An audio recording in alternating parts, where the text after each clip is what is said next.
तुम खुदा के दास को, चुने हुए को, मसा किए हुए को सवाल कर रहे हो तो तुम्हारे ऊपर श्राप आएगा। ये नए नियम की लैंग्वेज नहीं है। क्रिश्चियनिटी का ट्रेडमार्क ये बन चुका है, क्रिश्चियनिटी की निशानी ये बन चुकी है, चिन्ह चमत्कार, अद्भुत काम, पाखंड करने वाले।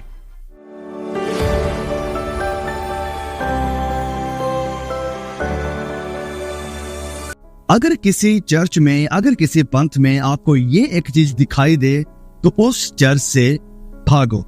बहुत सारे झूठे पंथ और बहुत सारे झूठे नबी इस एक टैक्टिक के साथ लोगों को कंट्रोल करते हैं, और इस एक चीज के साथ, ये जो एक निशानी जिसकी मैं बात कर रहा हूं, इसके साथ हम जान सकते हैं, देख सकते हैं कि क्या ये जो इंसान है वो झूठा नबी है, या क्या जिस चर्च का मैं हिस्सा हूं कहीं ये झूठा पंथ तो नहीं।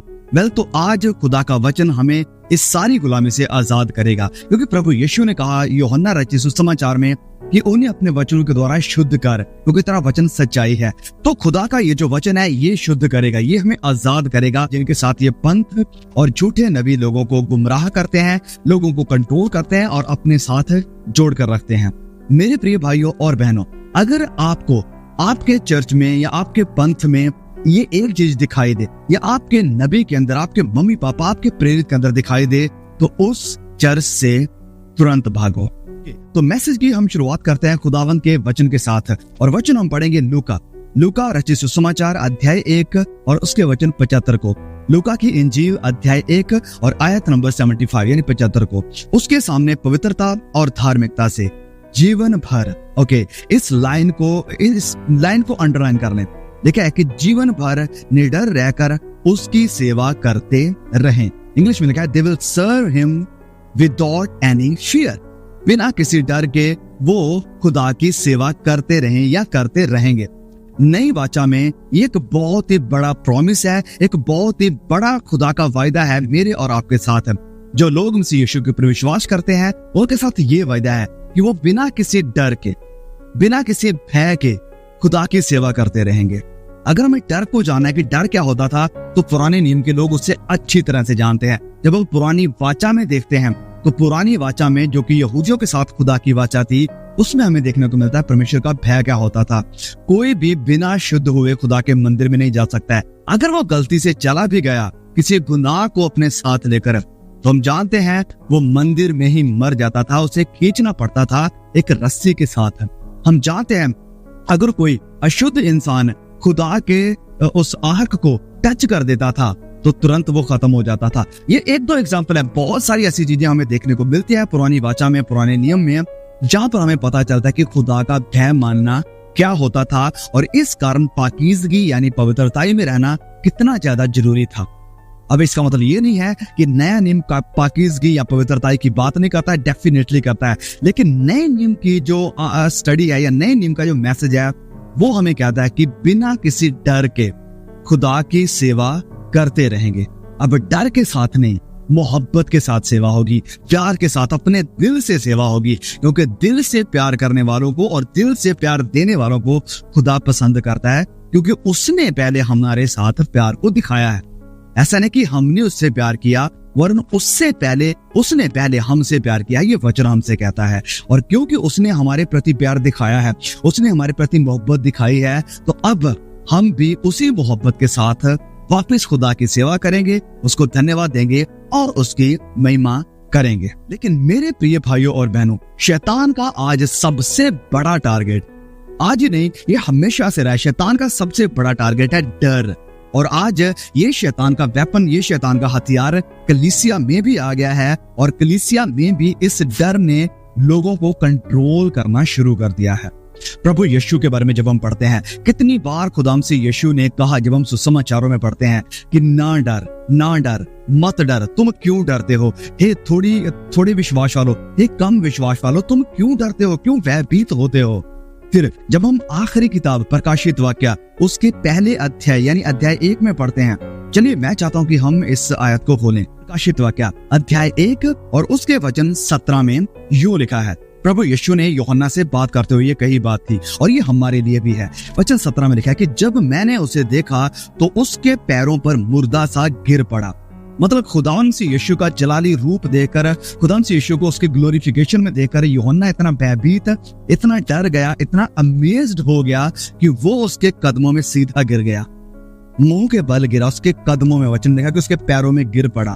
और जैसे यूहन्ना गिरा खुदावन से यीशु के कदमों में, तो लिखा है उसने मुझ पर अपना दाहिना हाथ रखा। मसीह यीशु ने अपना दाहिना हाथ रखा। दाहिना हाथ दिखाता है अथॉरिटी को, दाहिना हाथ दिखाता है सामर्थ को, अधिकार को, जो मसीह यीशु के पास है। तो वो अधिकार उसने यूहन्ना को देते हुए, यूहन्ना के ऊपर जाहिर करते हुए उससे कहा कि सुन, मत डर, मैं प्रथम और अंतिम और जीवता हूं। मत डर, ना डर, डरने की जरूरत नहीं है। ये मैसेज मेरे लिए भी है और आपके लिए। प्रभु यीशु मुझे और आपको भी कहते हैं कि मत डर, मैं प्रथम, मैं अंतिम हूं, मैं ही सब कुछ हूं, मेरे द्वारा ही सब कुछ रचा गया, मेरे द्वारा ही उद्धार का कार्य मुकम्मल हुआ, मेरे द्वारा ही तुमने नजात को पाया है और मेरे द्वारा ही वापस तुम पिता के साथ रिकंसाइल यानी मिलाप कर सकते हो। इसलिए मत डरो। अगर कोई भी आपको डराने की कोशिश करता है, मत डरो। प्रभु यीशु ने, अगर जहां पर बात आई थी जान से मारने की भी, तो वहां पर भी प्रभु यीशु ने अपने चेलों से कहा कि इन लोगों से मत डरो। ये जो रोमी सिपाही हैं, जो बड़े क्रूर हैं, बड़े खतरनाक तरीके से लोगों को मारते हैं, मैं आपको कहता हूं कि इनसे मत डरो। जो आपके शरीर को खत्म कर सकता है, इनसे मत डरो। तो यस, डेफिनेटली प्रभु यीशु हमें कहते हैं कि इस संसार में रहते हुए तुम्हें किसी से भी डरने की जरूरत नहीं है। लेकिन जैसे मैं कह रहा हूं कि बड़े दुख की बात है आज कि बहुत सारे झूठे पंथ, अगर हम इतिहास में भी देखेंगे तो ऐसा हुआ है। कई ऐसे कल्ट ग्रुप उठकर खड़े हुए जिन्होंने लोगों के अंदर डर को भरा, भय को भरा और लोगों को कंट्रोल करना शुरू किया। और वो काम आज भी कई झूठे पंथ कर रहे हैं। और ना सिर्फ झूठे पंथ, वरन बहुत सारे झूठे नबी भी, बहुत सारे चर्चेस में भी शैतान की ये जो डर की आत्मा है, ये काम कर रही है। जब मैं कहता हूं डर की आत्मा, तो डेफिनेटली ये एक बिब्लिकल वर्ड है। बाइबल में लिखा है, संत पौलुस कहते हैं कि खुदा ने हमें डर का आत्मा नहीं दिया, डर का आत्मा नहीं दिया, वरन सामर्थ का, संयम का आत्मा दिया और प्यार का आत्मा दिया है। तो डर का आत्मा है ही नहीं।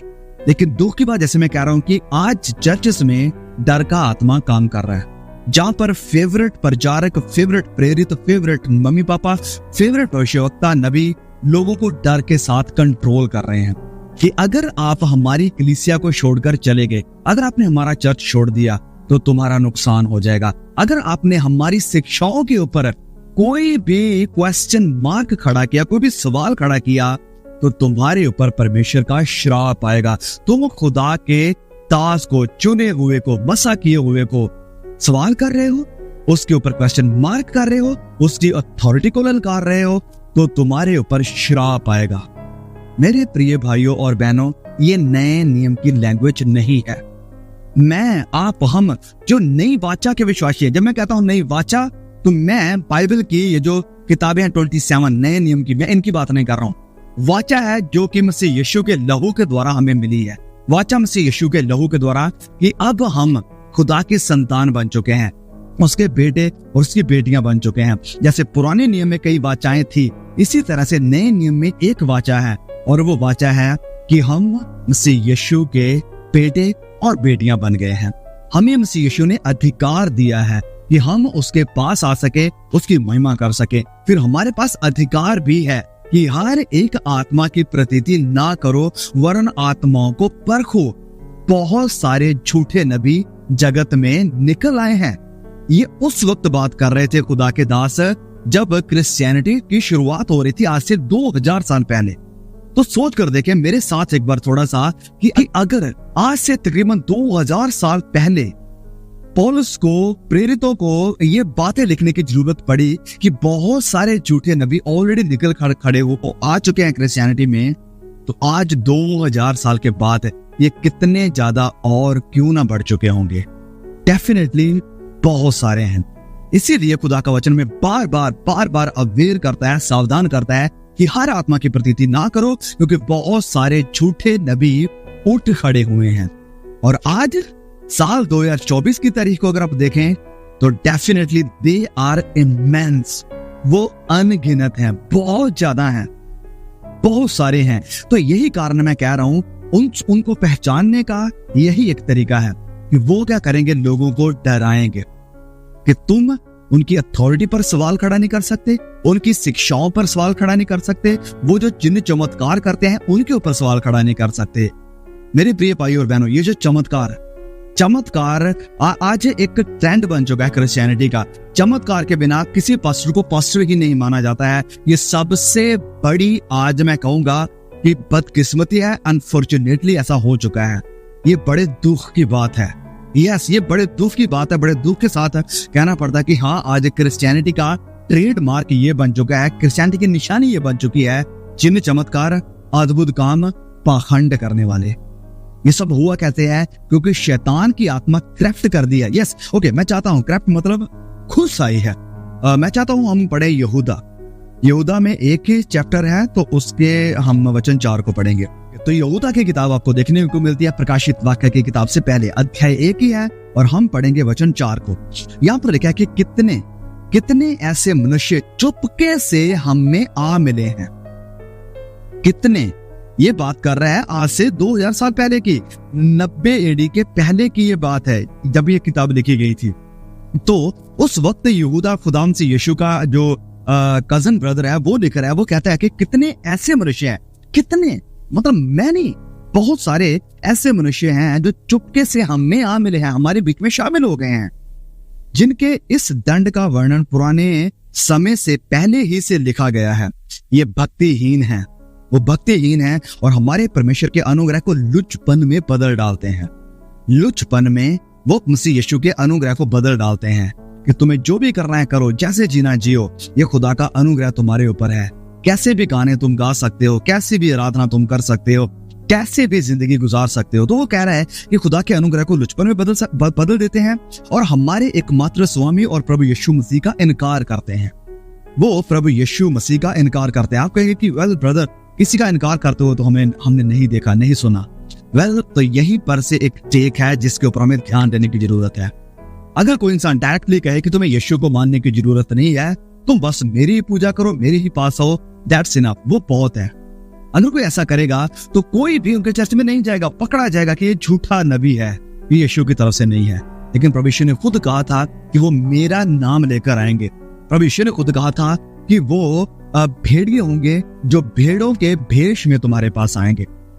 भेड़ों के भेष में मतलब उनके हाथ में बाइबल होगी, उनकी जुबान पर मसीह यीशु का नाम होगा, उनकी जुबान पर सारी बाइबल की भाषा होगी, लेकिन वो लोगों को गुमराह करेंगे और यीशु का इनकार करेंगे। यीशु का इनकार कैसे हो रहा है कि जब भी ऐसे लोगों का नाम आता है, ये बड़ी बड़ी मिनिस्ट्रीज का, बड़े बड़े कल्ट ग्रुप का, तो वो यीशु का नाम बाद में लेते हैं, यीशु के नाम को साइड कर देते हैं। सबसे पहले कहेंगे कि ओके, हमारा नबी, हमारा पापा, हमारा प्रेरित, हमारा ये चर्च, ये सबसे बेस्ट है। अगर आपको उद्धार पाना है, अगर आपको सच्चाई जाननी है, तो वो सिर्फ यहीं पर है, इसके अलावा कहीं भी नहीं। हर एक झूठे पंथ का, हर एक झूठे नबी का यही ट्रेडमार्क है कि हमारे पास ही सच्चाई है, हमारे पास ही सच्ची शिक्षा है, हम ही the real the best church हैं, हमारे अलावा कुछ नहीं। और वहां पर उसी चर्च को प्रमोट किया जाएगा, उसी इंसान को प्रमोट किया जाएगा और प्रभु यीशु को किनारे कर दिया जाएगा। कई हमारे भाई बहन मुझसे पूछते हैं कि भाई आप कौन से चर्च से हैं, आप कौन सी ऑर्गेनाइजेशन है। वेल, मैं आपको बताना चाहता हूँ, I am a believer of Christ. मैं मसीह यीशु का विश्वासी हूँ, मसीह यीशु का चेला हूँ और उसके वचनों को पढ़ने वाला हूँ। I don't belong to any group, और ना ही मैं अपने आप को किसी ग्रुप के साथ जोड़ना पसंद करता हूँ। मैं पसंद करता हूँ अपने आप को वचनों के साथ जोड़ना कि मैं बाइबल को पढ़ने वाला हूँ और मैं क्रिश्चियन हूँ। क्या ये आइडेंटिटी काफी नहीं है कि मैं एक क्रिश्चियन हूँ, मैं मसीह यीशु का चेला हूँ? क्या ये काफी नहीं है? लेकिन आज जरूरी हो जगह ये बताना क्योंकि आप किस चर्च से हैं, किस ऑर्गेनाइजेशन से हैं। और आज कई ऐसे लोग हैं जो अपने आप में फख्र महसूस करते हैं, घमंड महसूस करते हैं कि ओके, हम तो इस चर्च के साथ हैं, हम तो उस ऑर्गेनाइजेशन के साथ हैं। मेरे प्रिय भाई और बहनों, जैसे मैं ये बात पहले भी कई बार शेयर कर चुका हूँ, अंकल जैक फनन कहते हैं कि जॉन वेस्ली जब स्वर्ग में गए तो उन्होंने वहां पर जाकर पूछा, वहां पर जो स्वर्गदूत थे उनसे पूछा कि क्या यहाँ पर कोई पेंटिकोस्टल है, क्या यहाँ पर कोई प्रोटेस्टेंट है, क्या कोई यहाँ पर बैप्टिस्ट है, क्या कोई यहाँ पर कैथोलिक है, क्या कोई यहाँ पर लूथरन है, क्या कोई यहाँ पर साल्वेशन आर्मी से है, क्या कोई यहाँ पर मेथोडिस्ट है? तो उनका जवाब था, वेल, यहाँ पर ऐसा कोई भी नहीं है। उनका वेल, तो फिर यहाँ पर कौन है?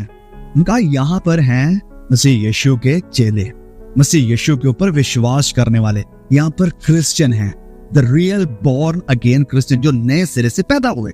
फिर वो नरक की तरफ गए, वहां पर से पूछा कि ओके, क्या यहाँ पर कैथोलिक्स हैं? उनका यस बहुत सारे। क्या यहाँ पर प्रोटेस्टेंट्स हैं? हाँ बहुत सारे। क्या यहाँ पर बैप्टिस्ट हैं? यस डेफिनेटली बहुत सारे। क्या पेंटिकोस्टल? हाँ बहुत सारे। और यहाँ पर कौन नहीं है?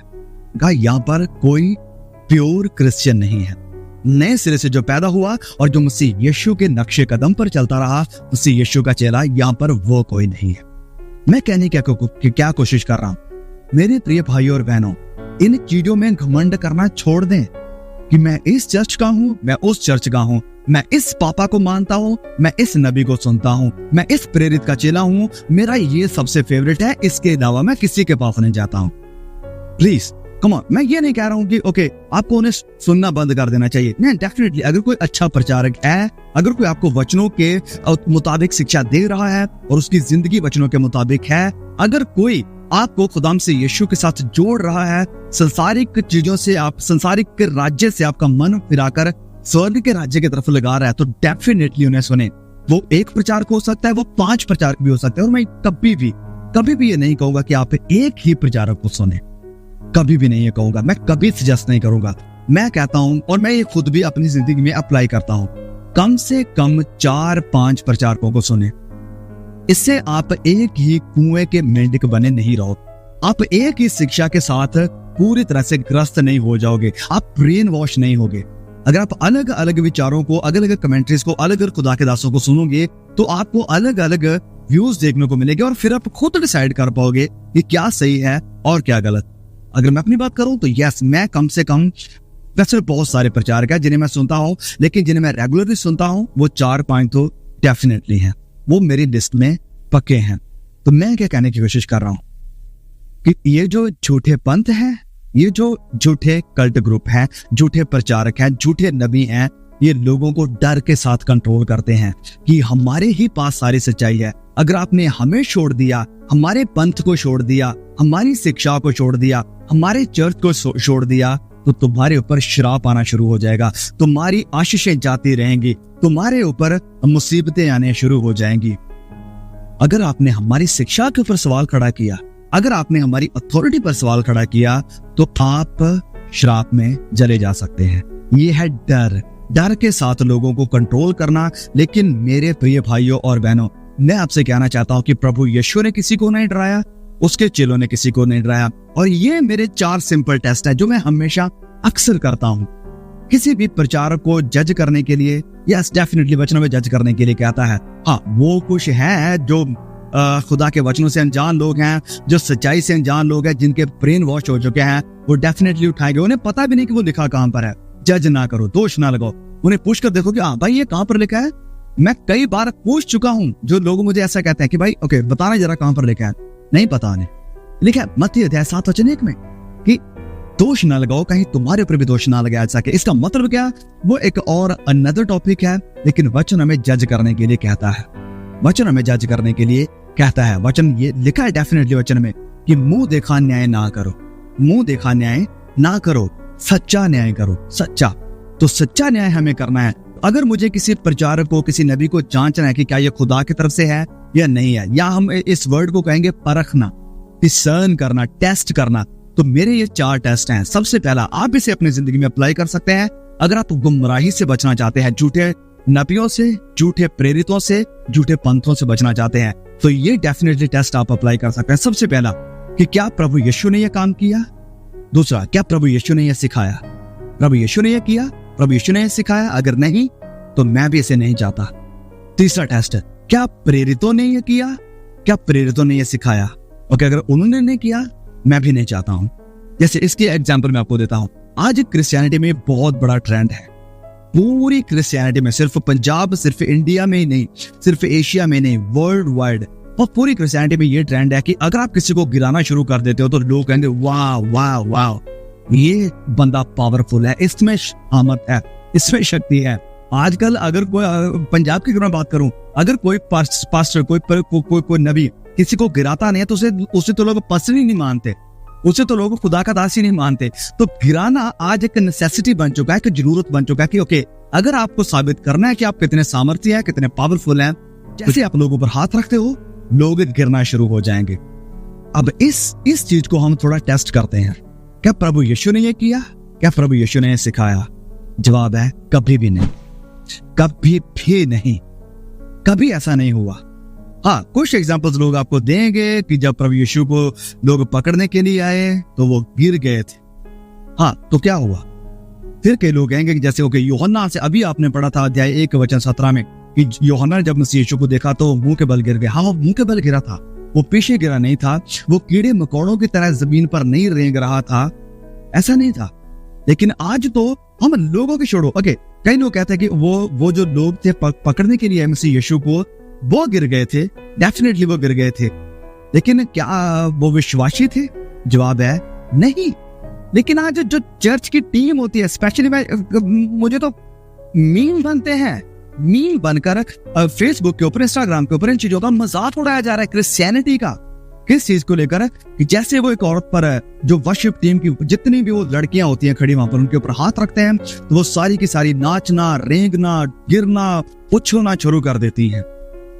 ओके, अगर उनके अंदर दुष्ट आत्मा है तो वो स्टेज पर क्या कर रही थी? आपने कैसे उन्हें वर्शिप लीड करने दिया अगर वो पवित्र ही नहीं है?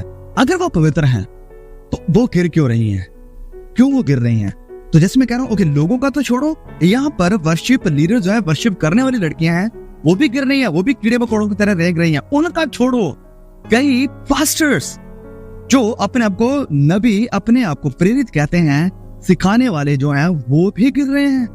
ऐसे लग रहा है जैसे करंट लग रहा है, ऐसे। आई मीन, कम ऑन, आप क्या कल्पना कर सकते हो कि प्रभु यीशु पूरी सामर्थ के साथ भरे हुए, जैसे ये कहते हैं कि पवित्र आत्मा की सामर्थ होती है, पवित्र आत्मा की वचन में लिखा है कि प्रभु यीशु आत्मा की सामर्थ के साथ भरपूर थे। क्या आप कल्पना कर सकते हैं प्रभु यीशु ऐसे बिजली के करंट की तरह उछल रहे हैं जमीन के ऊपर, रेंग रहे हैं पूरी जमीन के ऊपर? कम ऑन, मैं तो ये कभी इमेजिन नहीं कर सकता। तो जैसे मैं कह रहा हूं, क्या प्रभु यीशु ने ये किया? क्या प्रभु ने सिखाया? कभी भी नहीं सिखाया। क्या चेलों ने ये किया? क्या चेलों ने ये सिखाया? जवाब है नहीं।